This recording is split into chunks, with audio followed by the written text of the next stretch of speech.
بسم اللہ الرحمن الرحیم۔ شرح تہذیب کے خطبے کے سبق نمبر 11 میں خوش آمدید۔ آج کے سبق میں ہم توکل کا معنی اور خطبے کی جو باقی عبارت ہے انشاءاللہ اس کو حل کریں گے۔ عبارت کو دیکھ لیں۔ سیما الولد الاعز الحفیظ الحریج بالاکرام سمیج حبیب اللہ علیہ تحیۃ والسلام لا زال له من التوفیق قوام ومن التائید عصام وعلی اللہ التوکل وبہ الاعتصام۔ قوله سیما السیج بمعنى المثل یقال ہما سیجان ای مثلان واصل سیما لا سیما حذف لا فی اللفظ لکنہ مراد وما زائدۃ و موصولۃ و موصوفۃ وهذا اصلہ ثم استعمل بمعنى خصوصا وفيما بعده ثلاثة وجوہ۔ قوله الحفیظ الشفیق، قوله الحریج اللائق، قوله قوام ای ما یقوم به امره، قوله التائید ای تقویۃ من العید بمعنى القوة، قوله عصام ای ما یعصم به امره من الزلل، قوله وعلى الله قدم الظرف ها هنا لقصد الحصر، وفي قوله به لرعایت السجع ایضا، قوله التوکل هو التمسک بالحق والانقطاع عن الخلق، قوله الاعتصام هو التشبت والتمسک۔ عبارت ہوگی ہے، اب آپ اس کا ترجمہ دیکھ لیں۔ خاص طور پر اس فرزند کے لیے جو بہت زیادہ عزت والا ہے، شفیق ہے، لائق اکرام ہے، اللہ کے حبیب کا ہم نام ہے، ان پر صلاۃ و سلام ہو، ہمیشہ توفیق اس کا سہارا ہو اور تائید اس کی محافظ ہو، اور اللہ ہی پر توکل ہے اور اسی سے ہی تمسک ہے۔ مصنف کا قول سیجما السیجو یہ مثل کے معنی میں ہے، کہا جاتا ہے ہما سیجانی ای مثلانی، اور سیجما کی اصل لا سیجما تھی، لا کو حذف کر دی گیا لفظ میں لیکن مراد میں باقی ہے، اور میم الف ما یا زائدہ ہے یا موصولہ ہے یا موصوفہ ہے، اور یہ اس کی اصل ہے۔ پھر اس کو استعمال کر لیا گیا ہے خصوصاً کے معنی میں، اور اس کے بعد والا جو لفظ ہے اس میں 3 وجہ ہو سکتی ہیں۔ مصنف کا قول الحفیظ الشفیق اس کا معنی ہے، مصنف کا قول الحریج اللائق اس کا معنی ہے، مصنف کا قول قوام یعنی ہر وہ چیز جس سے اس کے کام سیدھے رہیں، مصنف کا قول تائید یہ تقویت کے معنی میں ہے، عید سے مشتق ہے جو کہ قوت کے معنی میں ہے، مصنف کا قول عصام یعنی جس کے ذریعے سے اس کے کام لغزشوں سے محفوظ رہیں، مصنف کا قول علی اللہ ظرف کو یہاں پر مقدم کیا ہے حصر کے قصد کی وجہ سے، مصنف کا قول بہی یہ سجا کی رعایت کی وجہ سے ہے، مصنف کا قول توکل وہ حق کو مضبوطی سے پکڑنا ہے اور مخلوق سے منقطع ہونا ہے، مصنف کا قول الاعتصام وہ برقرار رہنا اور مضبوط پکڑنا ہے۔ عبارت ہو گئی ہے، ترجمہ ہو گیا ہے، اب چلتے ہیں اس کی تشریح کی طرف۔ تو دیکھیں یہ جو ولد کے بارے میں بات کی جا رہی ہے یہ علامہ تفتازانی نے اپنے بیٹے کے بارے میں، اپنے فرزند کے بارے میں بات کی ہے۔ اب اس میں جو اگلے لفظ ہیں وہ ذرا تھوڑے سمجھنے والے ہیں، وہ یہ ہیں کہ دیکھیں یہ جو الاعز ہے یہ افعل و تفضیل کا صیغہ ہے، اور الحفیظ الحریج اور سمیج یہ تینوں کے تینوں صفت مشبہ کے صیغے ہیں، یعنی اپنے بیٹے کے بارے میں کہہ رہے ہیں کہ میرا بیٹا زیادہ عزت والا ہے، اور اسی طریقے سے الحفیظ ہے، حفیظ کا معنی آگے آ رہا ہے یعنی شفیق ہے، اور لائق اکرام ہے، اللہ کے حبیب کا ہم نام ہے، ان پر صلاۃ و سلام ہو، ہمیشہ توفیق سے اس کو سہارا ملے اور تائید سے، باقی ساری تفصیل اس کی ہو چکی ہے، آگے انشاءاللہ شرح کے اندر بھی آ جائے گی۔ اب ذرا پہلا لفظ دیکھیں سی جمع، یہ جو سی جمع ہے یہ اصل میں ہے سی جن الگ ہے، میم الف ما یہ الگ ہے، اور سی جن کا معنی ہوتا ہے المثل، یعنی ایک کوئی چیز دوسرے کی مثل ہو، کوئی چیز دوسرے کے مشابہ ہو، جیسا کہ عرب کا محاورہ ہے، عرب کے لوگ استعمال کرتے ہیں ہما سیجانی کا لفظ، اس کا مطلب ہوتا ہے ہما مثلانی، وہ دونوں جو ہے ایک دوسرے کے مثل ہیں۔ تو یہ بتا رہے ہیں کہ جو سیجن ہے یہ مثل کے معنی میں ہے، جیسا کہ عرب کا محاورہ کہا جاتا ہے ہما سیجانی ای ہما مثلانی، اور یہ جو سیجن ہے یہ اصل میں تھا لا سیجما، اس سے پہلے جو ہے لام الف لا نفی جنس کا یہ محذوف ہے، لفظوں کے اندر سے محذوف ہے لیکن معنی کے اندر یہ برقرار ہے۔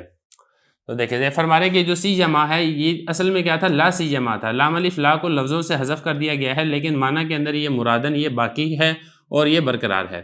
اچھا اس کے بعد جو میم الف ما ہے، یہ میم الف ما کیا ہے، اس کے بارے میں بتا رہے ہیں کہ 3 قول ہیں۔ یہ جو میم الف ما ہے یہ میم الف ما زائدہ بھی ہو سکتا ہے، اور اسی طریقے سے یہ جو میم الف ما ہے یہ اسم موصول کا بھی ہو سکتا ہے، اور یہ جو میم الف ما ہے یہ اسم موصوف کا بھی ہو سکتا ہے شیئن کے معنی میں۔ دیکھیں ذرا یہ فرما رہے ہیں کہ جو میم الف ما ہے یا زائدہ ہے یا پھر اسم موصول کا ہے یا پھر اسم موصوف کا ہے، وہذا اصلہ اور یہ اس کا اصل معنی ہے، یعنی یہ جو سیون ہے اس کا اصل معنی تو ہے مثل، لیکن پھر یہ والا جو لفظ ہے سی جمع کا یہ پھر استعمال ہونے لگ گیا ہے خصوصاً کے معنی میں، خاص ہونے کے معنی میں۔ تو اب یہاں پہ سوال یہ پیدا ہوتا ہے کہ اگر لفظ اپنے اصل معنی کو چھوڑ کے کسی اور معنی کے اندر استعمال ہونے لگ جائے تو پھر دونوں معنی کے اندر کسی نہ کسی قسم کی کوئی مناسبت اور کوئی نہ کوئی اشتراکی ہوتا ہے، تو یہاں پر کیا وجہ مناسبت ہے اور یہاں پر کیا اشتراک ہے جس کی وجہ سے لفظ کو حقیقی معنی چھوڑ کے مجازی معنی کے اندر استعمال کر لیا گیا ہے؟ تو دیکھیں اس کا جواب یہ ہے کہ دیکھیں جب کوئی چیز اس کی کوئی مثل نہیں ہوگی تو ظاہر بات ہے کہ وہ چیز خاص ہی ہوگی، تو اس اعتبار سے مناسبت پائی جا رہی ہے۔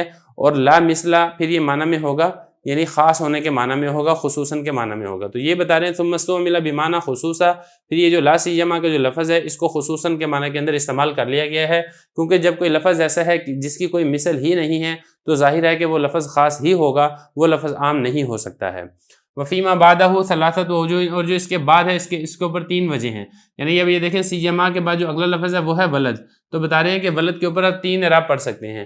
ایک آپ اس کے اوپر رفع پڑھیں، لا سیما سیما الولد پڑھیں، اور دوسرا یہ ہے کہ آپ اس کے اوپر نصب پڑھیں، سیما الولد پڑھیں، اور تیسرا یہ ہے کہ آپ اس کے اوپر جر پڑھیں، سیما الولد پڑھیں۔ تینوں کے تینوں اعراب آپ پڑھ سکتے ہیں۔ آپ وجہ کیا ہے، رفع کیوں پڑھ سکتے ہیں، نصب کیوں پڑھ سکتے ہیں، جر کیوں پڑھ سکتے ہیں، اس کو تھوڑا سا سمجھ لیتے ہیں۔ اب پہلی بات ہم بات کر لیتے ہیں کہ ہم اس کے اوپر پڑھتے ہیں جر، سیما الولدی۔ اس صورت میں کیا ہوگا، سیجا یہ مضاف ہوگا اور میم الف ما یہ زائدہ ہے، اور الولد یہ بنے گا مضاف الیہ، اور مضاف الیہ کی وجہ سے اس کے اوپر جر آئے گا۔ ایک تو ہو گئی جر کی وجہ۔ اب بات کر لیتے ہیں اس کے اوپر نصب کیا ہے۔ سی جمع کے بعد دیکھیں جو ہے آنی، یہ فعل محذوف ہوگا، اور الولدہ یہ اسی فعل محذوف کا کے لیے مفعول واقع ہوگا، اور مفعول ہونے کی وجہ سے اس کے اوپر نصب آئے گا۔ اور اگر ہم بات کر لیتے ہیں اس کے اوپر رفع کیوں ہے، تو دیکھیں اس کے اوپر جو رفع ہوگا وہ مبتدا ہونے کی وجہ سے ہوگا۔ یہ اس وقت ہوگا کہ جو سی جمع کے بعد میم الف ما ہے، اس ما کو یا تو آپ اسم موصول کا بنائیں یا پھر آپ اس میم الف ما کو اسم موصوف کا بنائیں۔ جیسا کہ نا پھر عبارت اس طریقے سے ہوگی، اگر آپ میم الف ما کو اسم موصول کا بناتے ہیں تو پھر یہ ہوگی عبارت لا مثل الذی الولد موجود۔ اور اسی طریقے سے اگر آپ اس کو موصوف کے معنی بناتے ہیں تو پھر اس طریقے سے عبارت ہوگی لا مثل شیء الولد موجود۔ اس کی ترکیب کیسے ہوگی اس کو بھی دیکھ لیں۔ دیکھیں لا نفی جنس کا ہے، مثل یہ مضاف ہے، الذی اسم موصول، الولد مبتدا، موجود اس خبر۔ مبتدا اپنی خبر سے مل کر الذی اسم موصول کا صلہ ہے، اسم موصول اپنے صلہ سے مل کر مثل مضاف کے لیے مضاف الیہ ہے، مضاف الیہ سے مل کر لا نفی جنس کا اسم ہے، اور اس کی جو خبر ہے موجود وہ محذوف ہوگی۔ یہ تو ہو گیا کہ جب میم الف ما کو آپ الذی اسم موصول کے معنی میں لیتے ہیں تو پھر اس صورت کے اندر جو الولد ہے آگے وہ مبتدا ہونے کی وجہ سے وہ مرفوع ہوگا۔ اب دوسرے ہم بات کر لیتے ہیں کہ میم الف ما کو آپ موصوف کے معنی میں لیتے ہیں شیئن کے معنی میں، تو اب یہ دیکھیں لا یہ نفی جنس کا ہے، مثل مضاف شیئن یہ بنے گا موصوف، الولد مبتدا موجود خبر، مبتدا خبر مل کر شیئن موصوف کی صفت ہے، موصوف صفت مل کر مثل مضاف کے لیے مضاف الیہ ہے، مضاف الیہ سے مل کر لا نفی جنس کا اسم ہے، اور یہاں پر بھی جو موجود ہے اس کی خبر یہ محذوف ہوگی، اور لا نفی جنس اپنے اسم و خبر سے مل کر جملہ اسمیہ خبریہ ہوگا۔ تو یہ بتا رہے ہیں کہ وفیما بعدہ ثلاثۃ وجوہ، اس کے بعد جو ہے وہ 3 وجہ ہیں، یعنی رفع بھی پڑھ سکتے ہیں، نصب بھی پڑھ سکتے ہیں، جر بھی پڑھ سکتے ہیں۔ رفع نصب جر تینوں کیوں پڑھ سکتے ہیں وہ میں آپ کو تفصیل سے بتا چکا ہوں۔ اب آگے چلیں، قولہ الحفیظ۔ اب آگے جو ہے نا حضرت جو اس میں جو مشکل الفاظ ہیں متن کے اندر اس کے بارے میں تھوڑی سی وضاحت کر رہے ہیں کہ دیکھیں یہ جو الحفیظ کا جو لفظ ہے صفت مشبہ کا، اس کا معنی ہے الشفیق، شفقت والا، اور اسی طریقے سے الحریج یہ جو لفظ ہے الحریج بالاکرامی جو اکرام کا زیادہ لائق اور مستحق ہے، اس کا معنی ہے اللائق الحریج کا۔ دیکھیں اس کے بعد آگے لفظ ہے قوام۔ قوام کا معنی بتا رہے ہیں ایما یقوم بھی امرو، جس کے ہر وہ چیز جس کے ذریعے سے جو اس کے کام ہیں وہ سیدھے رہیں، اس کے اندر خرابی اور ٹیڑھا پن یہ نہ آئے۔ اور اس کے بعد آگے جو لفظ ہے التائید، تائید کے بارے میں بتا رہے ہیں کہ تائید کا معنی ہے التقویہ۔ یہ جو تائید کا لفظ ہے اصل میں یہ ایدن سے مشتق ہے، اور ایدن کا معنی ہے القوہ۔ اب یہاں پہ جو سمجھنے کی بات ہے وہ یہ ہے کہ عید یہ ثلاثی مجرد ہے، اور ثلاثی مجرد میں بھی اگر آپ دیکھیں گے تو یہ عید اس کے 2 معنی ہیں، ایک تو عید کا اپنا معنی ہے اور دوسرا یہ ہے کہ القوہ کے معنی کے اندر ہے۔ تو اسی طریقے سے جب یہ ثلاثی مزید فی کے اندر آئے گا تو یہاں پر بھی تائید جو ہے یہاں پر بھی 2 معنی ہوں گے، ایک اس کا اپنا معنی ہوگا اور دوسرا یہ ہے کہ یہ التقویہ اس کے معنی کے اندر ہوگا، کیونکہ اگر کوئی لفظ ثلاثی مجرد میں ڈبل ہو تو ثلاثی مزید فی میں آنے کے بعد بھی یہ ڈبل ہوتا ہے۔ تو یہی بتا رہے ہیں کہ جو تائید ہے اس کا معنی ہے التقویہ، عید سے یہ مشتق ہے، وہ عید جو قوت کے معنی میں ہے، تو لہذا یہ قوت والا معنی ثلاثی مزید فی کے اندر بھی آئے گا کہ یہاں پہ تائید بھی التقویہ یہی قوت والے معنی کے اندر ہوگا۔ اب اس کے بعد آپ آگے دیکھیں اگلا لفظ ہے عصام، یہ جو نا عصام ومن التائید عصام، عصام کے بارے میں بتا رہے ہیں ای ما یعصم به امرہ من الزلل، زلل کہتے ہیں لغزش کو، پھسلن کو، یعنی ہر وہ چیز جس کے ذریعے سے جو اس کے کام ہے وہ لغزشوں سے، پھسلن سے اور اسی طریقے سے بھول چوک سے یہ محفوظ رہیں۔ اور اس کے بعد اب آگے دیکھیں وعلی اللہ توکل، اب یہاں پہ دیکھیں علی اللہ، یہ جار مجرور مل کر یہ ظرف ہے، اس کو مقدم کیا جا رہا ہے، تو دیکھیں یہ معمول ہے یہ عامل ہے، تو وہی والی بات جو پہلے بھی گزر چکی ہے کہ جو معمول ہے وہ مؤخر ہوتا ہے، عامل یہ مقدم ہوتا ہے۔